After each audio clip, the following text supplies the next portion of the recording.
like to join with me on the New Testament reading. It is Romans 12, 1 through 2.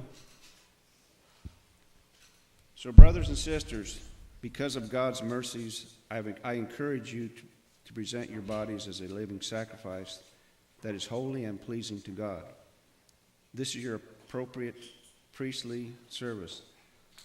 Don't be conformed to the patterns of this world, but be transformed by the renewing of your minds so that you can figure out what God's will is, what is good and pleasing and mature. And next is Colossians 1, 9 through 10. If I can find it here.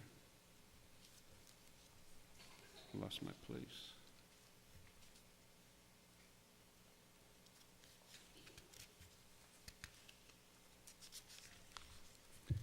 Okay.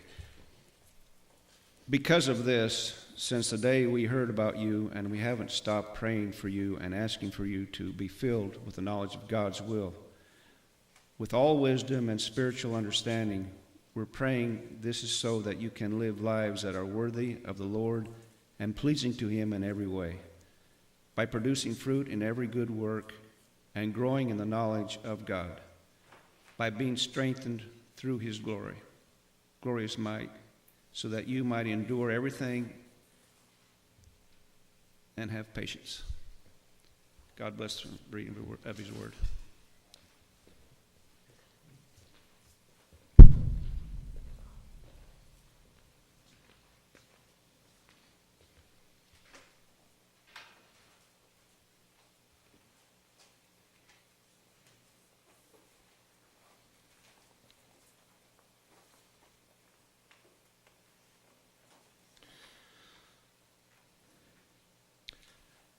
How many have heard of the idea of being in God's perfect will? Or how many have considered that thought? Am I doing God's will? Is what I am doing in my life God's will? Or am I fighting against God's will? When my father, he had leukemia, and back in 2011, he was struggling with these questions as he was in the hospital with the treatments that they were giving, and the treatments weren't doing everything that the doctors had hoped. And he began to wonder with this question, am I, by using the doctors, am I, by trying to extend my life, am I going against God's will? Am I doing things that aren't God's will for my life? And at the time, I kind of, I wonder those things too. What is God's will? How do we find out what God's will for each and every one of us is? Does God have everything so scripted in your life that your story is always written, or it's already written? Is the story of your life something that's already written? When we talk about seeking after God's will, there are some people along with the thought that God has this perfect will and that we are going to do and we're going to live out that perfect will. That there is some particular script for our lives. There's even some that say it doesn't really matter what we do or what we don't do, that God's will be done. Matter of fact, we say things when tragedies happen. Well, that must have been God's will for your life. And so we can get confused as we try to make sense of God's will for our life and what is it that God has called us to do, what is it that God calls us to be. There's even scriptures that kind of back this up a little bit. Psalm 139, your eyes saw my embryo, and on your scroll every day was written that was being formed for me before any of them had yet happened. Makes it sound like things are really already predetermined. There's even some theology out there that everything is predetermined, that God's predetermined the will. God has pretty much written everything down, written everything in stone, and so what we are doing is living out what God called everybody to do.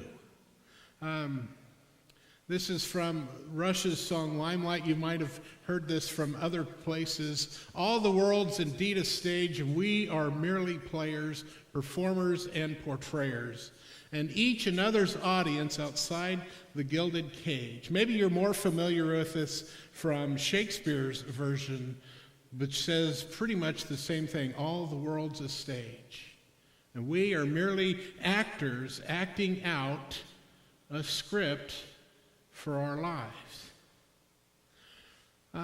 But there's challenges logically to the idea of this predetermined script, that God has this one predetermined script for everybody's life.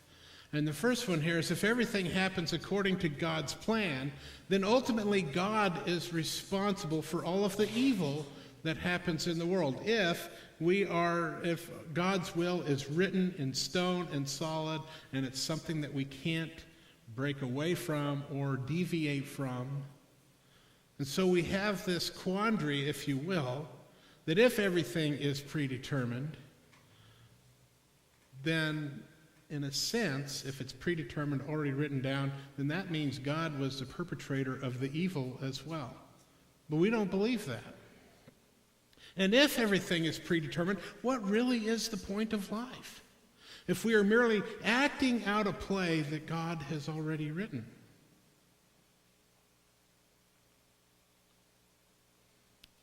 If God is just, where would the justice be if we were punished for what we were forced to do because God had written that out in our lives, because God had made a path. This is my will. This is what's going to happen. But Scripture doesn't tell us. The main theme, the main point of the Scriptures is not that God has written every day out for our lives.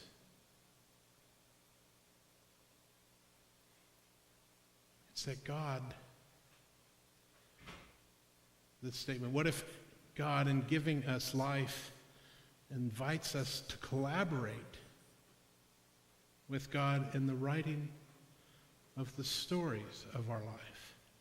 This is the Scriptures that I believe. This is the ideas that I believe. It's not that God has one prescriptive will, that the day I was born, there was this perfect will that God had for me, and if I followed that perfect will for my life that God had planned out, that everything will be fine, because as soon as I sin, as soon as I stray off the path, the rest of it is null and void.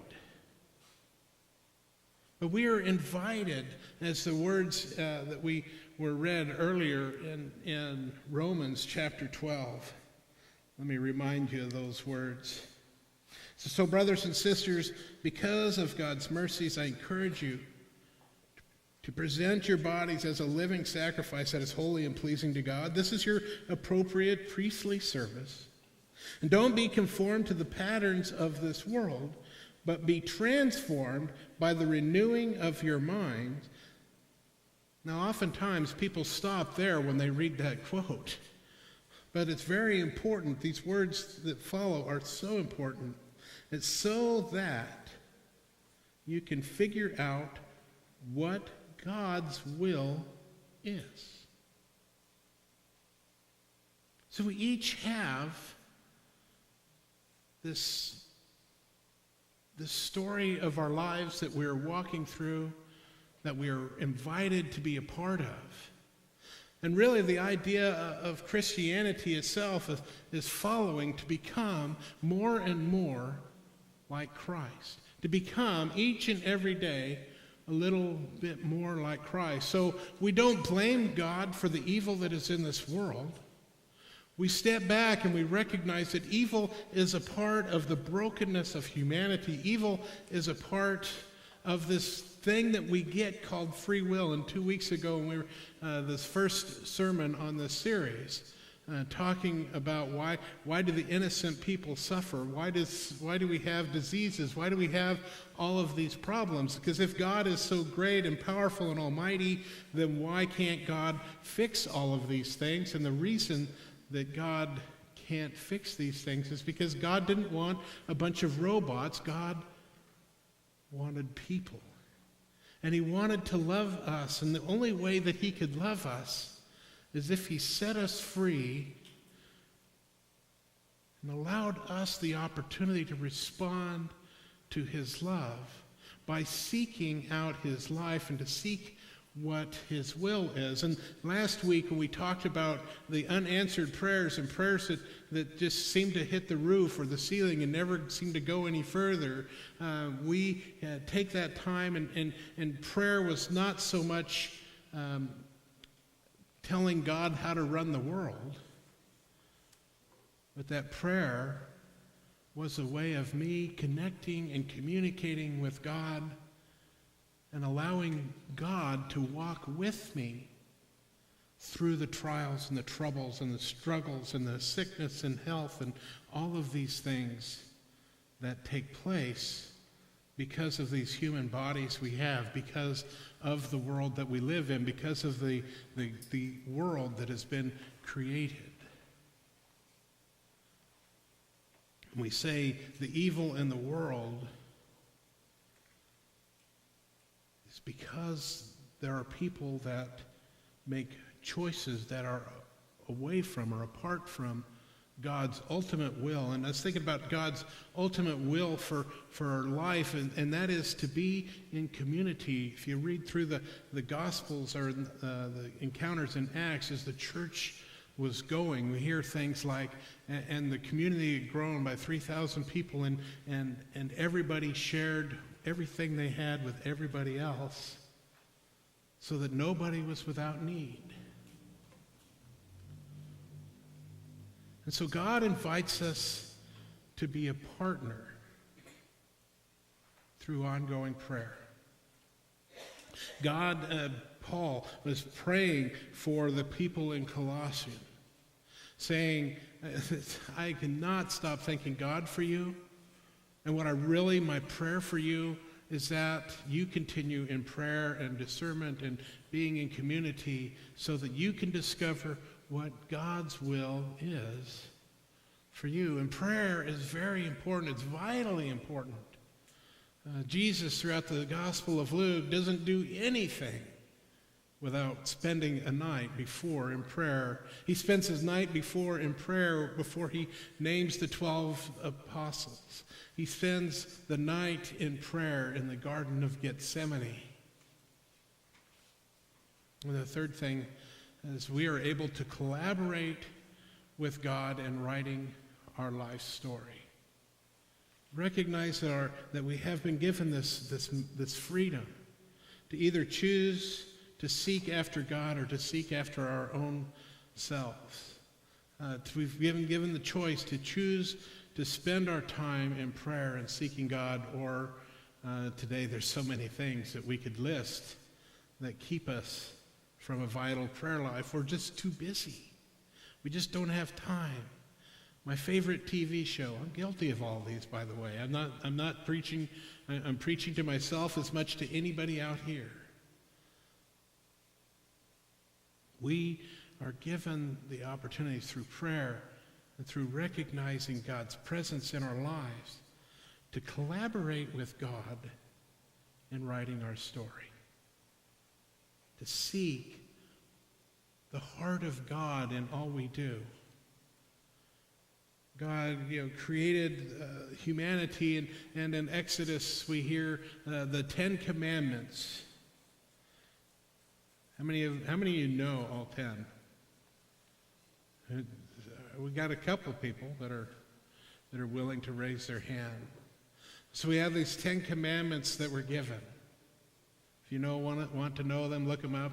Exodus chapter 20, starting with verse 5, if I'm not mistaken. But we're given these commandments by God as kind of guidelines for us to follow, to seek after doing these things. Jesus comes and gives us the Beatitudes and tells people who have been told their lives that they're not in anymore, that you are still invited to the table.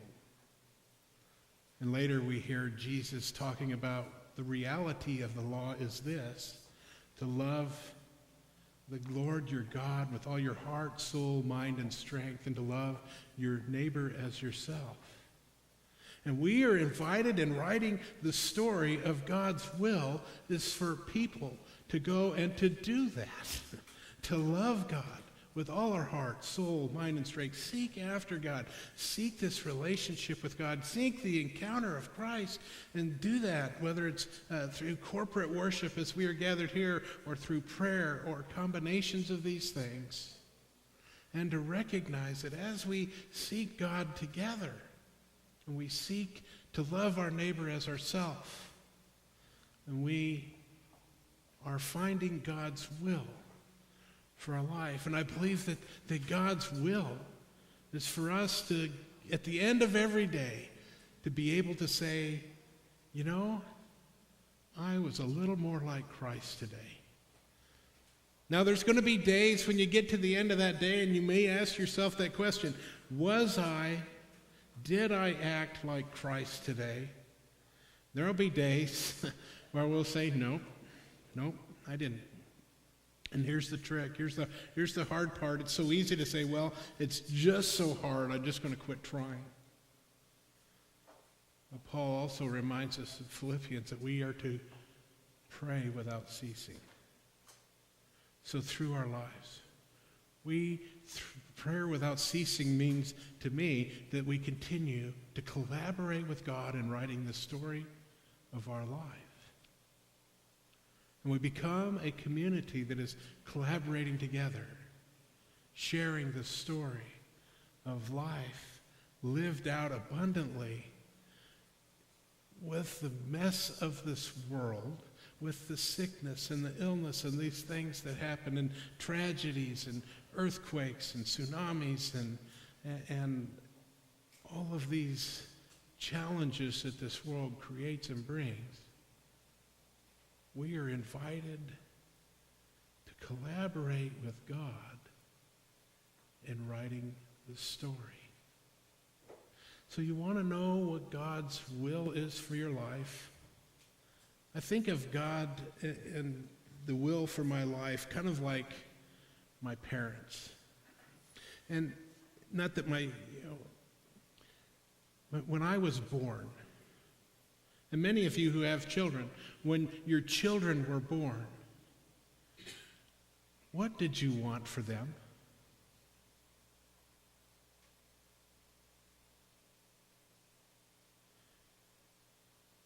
Well, you wanted them to be healthy, I'm sure.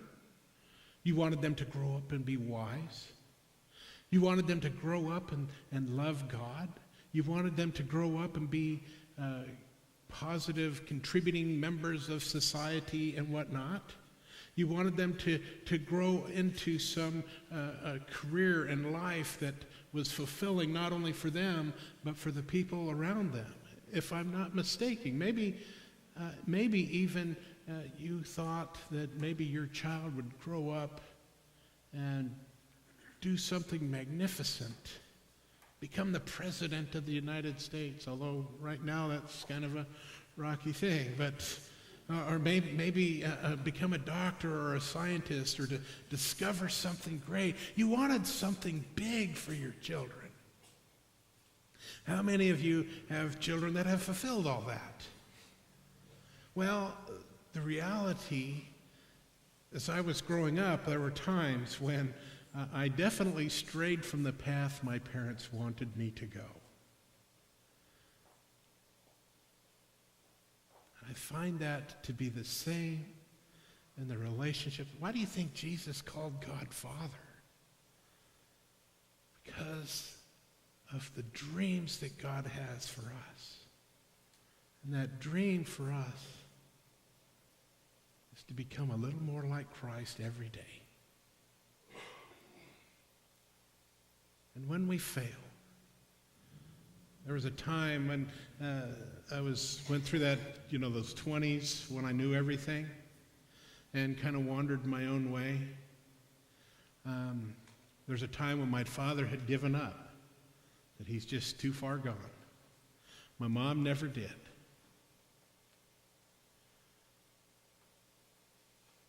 Eventually I came to find out that my parents were smarter than I thought. My parents really started getting smart when I was about 23, 24. It was amazing the things that happened, how brilliant they became, right? To me,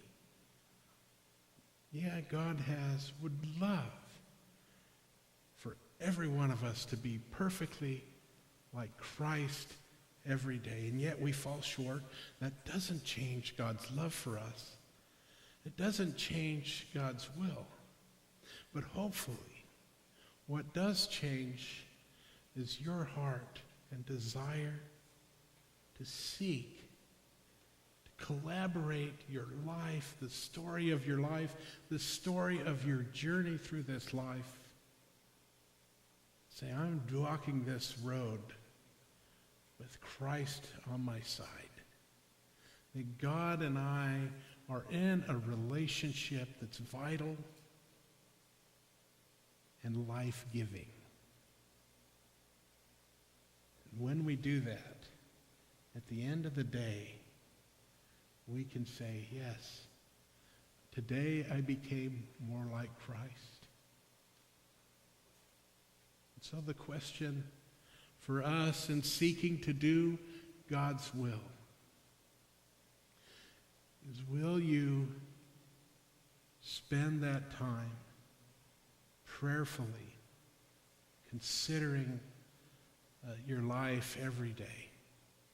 And when you don't, when you fall short, to say, well, I'll pick it up and I'll do better tomorrow. And get up in the morning and start with your morning saying, God, help me to be like Christ today. Help me to learn from Christ today. Help me to see the world as Christ sees it. And then go through your day, loving God and loving your neighbors. Amen?